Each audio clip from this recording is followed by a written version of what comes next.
Hello, Bill Lion here, and today's video is going to be a little bit different. You see, you can only talk about e-girls for so long before it becomes physically and mentally draining. So today I want to talk about something different. And as you can tell by the thumbnail, I'm going to tell you why we need to send all the old people to China. No, of course I'm joking, that was just for a thumbnail. My actual plan is to get old people into podcasting and other forms of online entertainment. Now you see, this idea came to me after speaking to a customer at work. He looked like he was about 70, that sort of thing, that sort of age range, right? And we spoke for quite a while after I agreed with him because, you know, I got that A1 customer service. But yeah, we spoke about everything from the winter war between Russia and Finland, which I didn't know existed until we spoke. And we also spoke about the sewer system beneath London, right? Now, see, here's the thing. Most people, right, having to speak to an old person for a very long period of time, that'd be kind of boring. But I enjoyed it, right? The only thing that was kind of bad about it is the fact that, like, you know, I shouldn't be speaking to one customer that didn't even buy anything, actually, for such a long amount of time while I'm at work, right? But it made me think that the only reason he probably spoke to me about all of that stuff is because he probably doesn't have anyone in his life, right? Like, whether that's, like, friends or just anyone, really, to speak to about, you know, his passions, his ramblings, all that, or, like, you know, his opinions on things, that sort of stuff. And the main reason for that is when you reach a certain age, you're going to outlive all of your friends. Maybe they all pass on, or they're too far away and you're not tech savvy enough to speak to them, right? Like my granddad, he's going to be 80 this year. I know he's outlived a ton of his friends, and some of them were quite a bit younger than him. He had a friend that must have been about like late 40s, 50, and even she's passed on before him. Right, and you know, with our generation, we can just go online and find a bunch of people interested in the same things as us. Like, you know those K-pop kids. K-pop kids, the ones that live in like the middle of bumblefuck nowhere, right, in the middle of a bunch of fields, they wouldn't be able to survive without Twitter. 100% guaranteed. You think they're gonna talk to a cow about how Jungkook or whatever? I don't fucking know what they're called. I don't know shit about K-pop. Anyway, so I thought to myself, if there was some way we could teach older people, right, how to, you know, use technology and comment sections and like record podcasts and shit like that, it would. I guarantee you it would do wonders for the whole loneliness problem that they suffer from. Because, you know, like I said, people like my granddad, all of his friends have passed on, so he feels a bit lonely sometimes, right? And I know that's a problem that affects shit tons of old people everywhere. If there was some way that they could just, like, you know, get their thoughts out there or speak to other old people, right, put it out there for an audience to listen to. Because here's the thing, I guarantee you, other old people would love to hear it, right? Love to hear like the opinions of people that they like. You know, so they still feel connected to someone else, still feel like they're alive, right? And there's going to be tons of younger people that listen. Because if we could just get, like... Because when... like, I don't know, for me, there's something about, like, you know, when you get, like, old English white men talking about, like... talking about how proud they are of, like, their country's history, that sort of thing. Talking about the country's history, about London. You know, like, again, like, talking about that war. I didn't know that war happened. There's always something new and interesting you find out from them. I like, 100%, I love listening to them speak. And I'd watch, maybe not religiously every week, but I could see myself watching a podcast where you get a few of them together and they talk, or like some sort of news show, or just anything they put out, right? I'd watch that. Again, I could picture a ton of other people watching it too. Here's the thing though, like, I don't have the money, the means, the resources, or the will to do something like this. I'm lazy. I'm very lazy. So, you know, any charities watching this, you know, take the idea, it's free, use it, whatever you want, I don't care, it's for the greater good.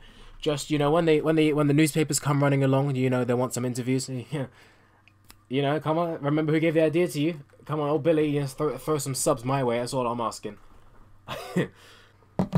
Now, the second piece of inspiration for this is from this Iranian guy. He said he was in his late 40s, and I know the whole loneliness thing doesn't kick in at that point, but it's still relevant. Now, you'll see how. So he told me he'd just been to McDonald's for what I'm going to have to assume is the first time. And after he ordered his burger and fries, he asked them for cutlery. Now, I'm going to assume you've all been to fast food before, and you know that you eat with your hands. So this made him go off on a thing about how ancient Persia invented cutlery and how the Greeks and Romans stole the designs but took it back to Europe, and now the Europeans don't even use them anymore. I shit you not, right? He pulls out his phone, goes to Google Photos, and right near the top, he has, like, readily available pictures of ancient Iranian cutlery. Now, just before filming this video, I went and researched this just to see if he was right. Everything I find on the internet says that cutlery was in either like ancient Greece and Rome, and one source said Egypt. Only one said Persia. So I don't know. He could be lying, could not. Well, not lying, probably just like mistaken, whatever. Anyway, after this, he just goes on about how cool ancient Persia was and how great it was, how much cooler they were than the Romans. And you know how the movie 300, right? There's all those Persians and they got beaten by the Spartans. I think I haven't seen the movie. Anyway, he goes on and tells me about a bunch of different stories where the Persians were the minorities in the battle, where they were at a disadvantage and how they still won with like, you know, better strategy and everything. And he goes, to his credit, he lists off like all these 2,000-year-old generals that I've never heard of in my entire life, and all the battles they won and how they won. It's like, genuinely, I fucking loved it. Also, he spoke about how tolerant they were as well. And to his credit, this is real. I have heard about this. There was an ancient Persian leader called Cyrus the Great, and he made sure that, because I think they had Jews living in their kingdom at the time, and he would like build synagogues for them and everything. So they'd have like multiple places of worship for different religions, different languages. It was like a whole big multicultural society back then, right? But the main point of this is, like, I could have I would 100% sit there and listen to him or someone else like him go on about their culture or their ancient culture or ancient history and like how they love it, just for, you know, well, not hours on end, but, you know, an hour a week or 30 minutes a week, that sort of thing. And just so you can picture what kind of guy this was, he's one of them, like, you know, not slightly bigger guys, right, with like the whole like nicely trimmed beard and everything, probably got a shit ton of chest hair that he just wasn't exposing, you know, just with the thick accent as well, like a full proper, the kind of stereotype you love, you know.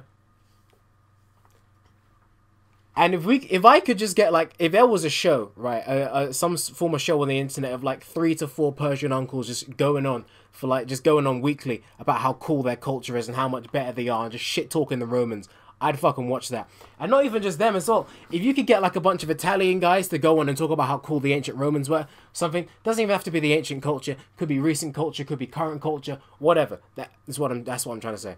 And I know what you're going to say, like, oh, Bilal, who's wrong about the cutlery thing? How do you know it's going to be historically accurate? Blah, blah, blah, blah. Now, this is like one of the main points, my main arguments for why I think this should be a thing. You know, number one, I think it'll do them good in the long run. You know, I think it's fun for everyone. Again, they'd probably enjoy it. Get culture out there. We live in a multicultural society. You know, there's people of different, well, depending on where you live.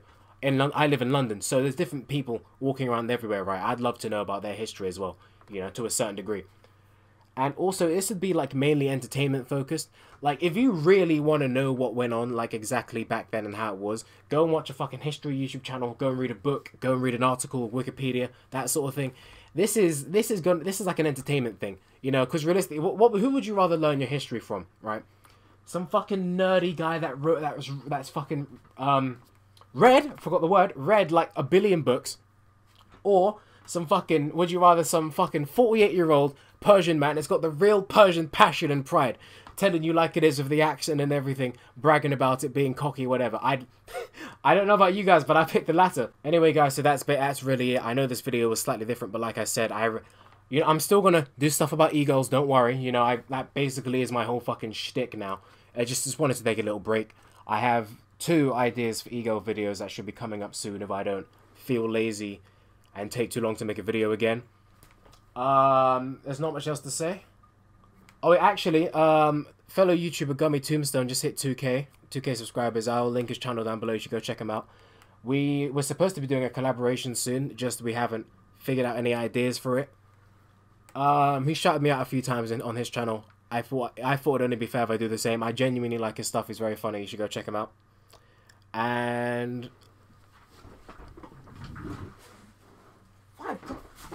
fucking damn it!